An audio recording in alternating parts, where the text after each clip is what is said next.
चलिए, स्वागत है आप सभी का हमारे चैनल में। ठीक है, हमने कि जैसा कि हमने लास्ट वीडियो में देखा था कि थर्ड जनरेशन तक हमने ठीक है कंप्लीट किया था। अब हम इसके आगे बिना टाइम गवाए आगे बढ़ते हैं। ठीक है, ठीक है, यहाँ पे लिखा हुआ है फोर्थ जनरेशन ऑफ कंप्यूटर।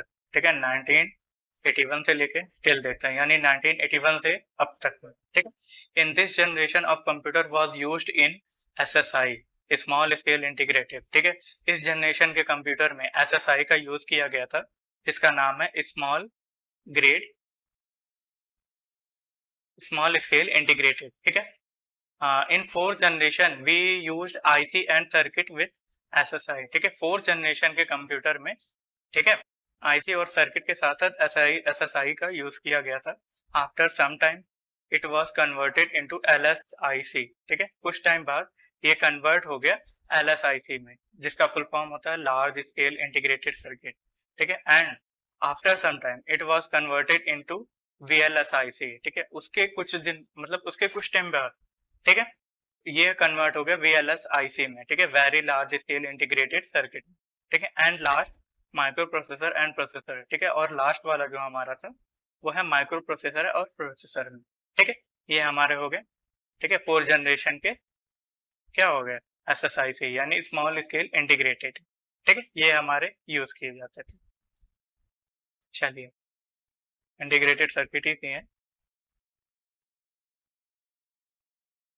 चलिए, देखिए लिखा हुआ है यहाँ पे some of popular fourth generation computer are. ठीक है, फोर्थ जनरेशन के कंप्यूटर जो पॉपुलर कंप्यूटर थे वो यहाँ पे लिखे हुए हैं। Star 1000, PDP 11, Cray 1 supercomputer, Cray X MP supercomputer. ठीक है, ये हो गए हमारे कुछ फेमस कंप्यूटर। अब चलिए यहाँ पे देखिए लिखा हुआ है ठीक है फर्स्ट जनरेशन में क्या यूज किया था, वैक्यूम ट्यूब का यूज किया गया था। सेकंड जनरेशन में क्या यूज किया गया था, ट्रांजिस्टर का यूज किया गया था। थर्ड जनरेशन में क्या यूज किया गया था, आईसी एंड सर्किट। ठीक है, फोर्थ जनरेशन में ठीक है IC and circuit with SSIC, LSIC, VLSIC, microprocessor और प्रोसेसर का हम यूज करते थे। ठीक है, अब इसके साथ ही हमारे साथ ठीक है देख लेते हैं fifth generation of computer, present and next, जो हमारे अभी टाइम में प्रेजेंट टाइम में चल रहा है और आने वाले टाइम में यूज किया जाएगा। ठीक है, उसका उपयोग सबसे लाभकारी होता है। In this generation computing device is based on AI. ठीक है, इस जनरेशन के कंप्यूटर जो कंप्यूट करते हैं वो आर्टिफिशियल इंटेलिजेंस पर कंप्यूट करते हैं। ठीक है, it made possible the production of micro processor chips with 10 million electron component. ठीक है, ये क्या बोलते हैं माइक्रो प्रोसेसर के प्रोडक्शन से बनते हैं कितने 10 million electron component, electronic component से मिलकर। ठीक है, इसको कहते हैं, इसका एग्जांपल अगर हम दिखाना चाहेंगे तो कह सकते हैं सुपर कंप्यूटर, जो हमारे साइंटिफिक लैब में यूज किए जाते हैं, जैसे इसरो में। वहां पे अधिकतर सारे कंप्यूटर ठीक है एआई बेस्ड ऑन ही होते हैं, वहीं पर ये यूज किए जाते हैं। ठीक है, अब चलिए यहाँ पे देख लीजिए super computer. Our super computer is totally based on AI. ठीक है, जो हमारा सुपर कंप्यूटर है वो टोटली किस पे बेस है, वो एआई यानी आर्टिफिशियल इंटेलिजेंस पर बेस्ड है। ठीक है, it work like to equal 1000 PT, ये 1000 पर्सनल कंप्यूटर के बराबर काम करता है। It is multi user fastest calculating device. ठीक है, यह मल्टी यूजर होता है और फास्टेस्ट यहाँ पे लिखा है मतलब सबसे तेजी से कैलकुलेट करने वाला डिवाइस होता है। Generally used in nuclear science for calculating. ठीक है, इसका जनरली यूज हम ठीक है न्यूक्लियर साइंस में किया जाता है कैलकुलेशन करने के लिए। ठीक है, जैसे इसरो में ही। ठीक है, अब देखें यहाँ पे लिखा हुआ है और a super computer is a computer with a high level of performance compare to a general purpose computer. ठीक है, एक सुपर कंप्यूटर एक सामान्य ठीक है जनरल पर्पस कंप्यूटर से की तुलना में या ठीक है कंपैरिजन में ठीक है हाई लेवल कंप्यूटर का परफॉर्मेंस सबसे बेस्ट भी होता है और उस स्तर पर प्रदर्शन भी करता है। ठीक है, एक सुपर कंप्यूटर के प्रदर्शन को फ्लोटिंग पॉइंट प्रति सेकंड में या ये कह सकते हैं, यहाँ पढ़ लेते हैं इंग्लिश में ही, performance of a super computer is measured in floating point. ठीक है, हम सुपर कंप्यूटर के परफॉर्मेंस को ठीक है कैसे मेजर कर सकते हैं, फ्लोटिंग पॉइंट ऑपरेशन पर सेकंड।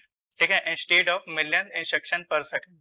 ठीक है, किसके मतलब किसके निर्देश में, ठीक है MIPS मिलियन इंस्ट्रक्शन पर सेकंड के बेस्ड पे। ठीक है, इसको हम मेजर भी कर सकते हैं कि कितनी फास्टिंग ऑपरेशन पे हमारा काम करता है। ठीक, चलिए हम इसके आगे बढ़ते हैं।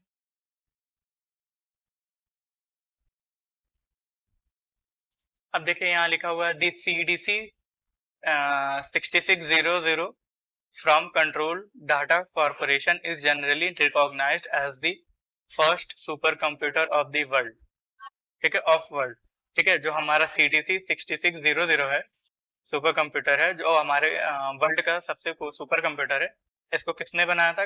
कंट्रोल डाटा कॉर्पोरेशन ने बनाया था। किसके लिए? जनरली रिकॉग्नाइज किया था इसे फर्स्ट सुपर कंप्यूटर के तौर पे। ठीक है, डेवलप्ड इन 1964, जिसको डेवलप किया गया था 1964 में।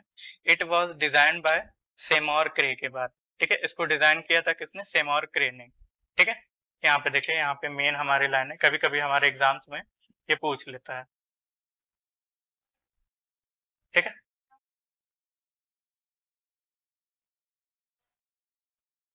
ठीक है, ये कभी कभी हमारे एग्जाम में पूछ लेता है। Bhatkar doctor Vijay P Bhatkar who develop the first supercomputer of India. जो हमारे भटकर डॉक्टर विजय बी भाटका जी हैं, उन्होंने इंडिया का फर्स्ट सुपर कंप्यूटर को डेवलप किया, जिसका नाम था परम 8000। और किस ईयर में इसे बनाया था? 1981। He is known as the 1991। ठीक है, he is known as the father of the computer in India. ठीक है, हम इन्हें फादर ऑफ द कंप्यूटर कहते हैं इंडिया में। ठीक है, अब चलिए यहाँ पे देखे लिखा types of computer based on types of computer based on types. ठीक है, analog computer, digital computer, hybrid computer. ठीक है, ये हमारे कंप्यूटर्स होते हैं। Classification of computers. ठीक है, चलिए देख लेते हैं। Analog computer, computer that work on single, known as analog computer. It is used for aircraft design। ठीक है, ये हमारा कंप्यूटर, ठीक है, एनालॉग कंप्यूटर सिंगल तरीके से ही यूज किया जाता है, जिसका यूज हम एयरक्राफ्ट की डिजाइनिंग में, ठीक है, एयरक्राफ्ट डिजाइनिंग में यूज किया गया था। ठीक है, इसको कैसे डिनोट कर सकते हैं? यहाँ पे मैं बस एक ये दिखा सकता हूँ। ठीक है, एनालॉग का एग्जांपल। ठीक है, ये होता है जो मीटर, या ये कह सकते हैं हमारी गाड़ियों या स्कूटियों में जो मीटर लगे होते हैं। ठीक है, जो एक डंडी टाइप की होती है, एक तरफ जैसे जैसे हम स्पीड को लगाते हैं वैसे वैसे वो आगे बढ़ती रहती है। ठीक है, वो हमारे होते हैं एनालॉग। ठीक है, अब चलिए आगे बढ़ते हैं। Digital computer, computer that work on digital digit known as digital computer. It work on 0 1। ठीक है, कंप्यूटर जो हम यूज करते हैं, ठीक है, बट वो कंप्यूटर एक ही भाषा जानता है, 0 और 1 की भाषा वो समझता है। ठीक है,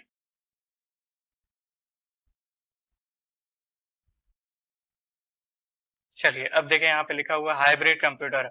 अ computer that is the combination of analog and digital computer known as a hybrid computer. ठीक है, ऐसा कंप्यूटर जो एनालॉग और डिजिटल कंप्यूटर दोनों से मिलकर बना होता है, उसे हम कहते हैं हाइब्रिड कंप्यूटर। ठीक, चलिए अब इसके आगे बढ़ते हैं। चलिए अब यहाँ से हम लोग देख लेते हैं types of computer based on purpose. ठीक है, other on the basics of purpose there are just two varieties of computer। those two varieties have been discussed in detail below। ठीक है, बेसिक पर्पस में तो जनरली पर्पस में use किए जाते हैं। ठीक है, वो दो तरीके के वैराइटीज कंप्यूटर्स होते हैं जो हम यूज करते हैं। ठीक है, उसके बारे में अब हम यूज देखते हैं यहाँ पे। ठीक है, देखिए यहाँ पे लिखा हुआ है general purpose computer based on general purpose there are this following function which a device is expected to perform. ठीक है, जनरल पर्पस में कौन कौन से कंप्यूटर आते हैं, क्या मतलब फीचर्स होते हैं उसमें, ये देख लेते हैं। बेसिक इनपुट आउटपुट फंक्शंस होते हैं, कैलकुलेशन होता है, data saving on smaller scale. ठीक है, डेटा को सेव करने के तरीके होते हैं, उसमें स्मॉल स्केल में बना मतलब सेव किया जाता है। General performing activities, video on करना, वीडियो ऑडियोज देखना, पिक्चर्स देखना, डिजाइनिंग करना, अदर। ठीक है, जनरल पर्पस में जो जो यूज होते हैं वो सारे यहाँ पे आते हैं। ठीक है, कैसे आते हैं ये भी देख लेते हैं। दीज में इंक्लूड बेसिक कैलकुलेटर। ठीक है, इसमें बेसिक कैलकुलेटर का भी यूज किया जाता है, जैसे लैपटॉप, ठीक है, desktop computers, mobile phones, etc., which can help people with their basic necessary function are included in the general purpose computer type। ठीक है, जो जनरली लोगों को यूज किया जाता है कैलकुलेशन करने में, कॉल करने में, कुछ वीडियोस बनाने में, ऑडियोस बनाने में, ठीक है, उनके लिए नेसेसरी होता है। तो उनके लिए यहाँ पे हम जनरल पर्पस कंप्यूटर का हम यूज करते हैं, ठीक है। जैसे फोन हो गया, लैपटॉप हो गया, ठीक है, इन सबको हम यूज कर सकते हैं जनरल पर्पस कंप्यूटर में, ठीक है। चलिए अब इसके आगे बढ़ते हैं। स्पेशल पर्पस कंप्यूटर, चलिए इसके आगे बढ़ के देखते हैं। When a computer is designed especially to perform a certain function, ठीक है, such type of computer is known as special purpose computer. This type may include thermometer to test temperature, generator to manage electricity, large computer और IT companies, ठीक है। Special purpose में computer जो होते हैं वो इस तरीके के कंप्यूटर होते हैं जो सिर्फ, ठीक है, कुछ फंक्शंस के लिए ही काम करते हैं, ठीक है, सर्टेन फंक्शन के लिए ही काम करते हैं, उसे हम, ठीक है, तो स्पेशल पर्पस कंप्यूटर कहते हैं। किस तरीके के कंप्यूटर कह सकते हैं? थर्मोमीटर टू टेस्ट टेम्परेचर, ठीक है, कुछ ऐसे कंप्यूटर्स होते हैं या कुछ ऐसी कंपनियां होती हैं जहां पे थर्मोमीटर को इस तरीके से लगाया जाता है कि जी सिर्फ उसका काम है यहाँ पे, ठीक है, टेम्परेचर को डिटेक्ट करना और वहां पे फ्लो करवाना, ठीक है, शो करवाना। Generator to manage electricity, generator में भी कुछ स्पेशल कंप्यूटर्स का यूज करते हैं, वहां पर भी हम मैनेज कर सकते हैं इलेक्ट्रिसिटी को भी, ठीक है। Large computer of IT companies, ठीक है, कुछ ऐसे कंप्यूटर जो मेनली सिर्फ आईटी कंपनीज में यूज किए जाते हैं, उसको कहते हैं हम लार्ज कंप्यूटर्स, ठीक है। आज के लिए तो इतना ही था। इसके अगर आपको कोई और अगर कोई टॉपिक्स है जो नहीं आते हैं यहाँ पे, ठीक है, जो नहीं समझ में आते, आप हमारे कमेंट में कर सकते हैं, ठीक है, कमेंट कर दीजिएगा, उसके बारे में हम देखते हैं। और कोई टॉपिक्स होती हैं जिसके बारे में आप नहीं जानते, उसके बारे में हम यहाँ पे देखते हैं, ठीक। आज के लिए इतना ही था। Thank you.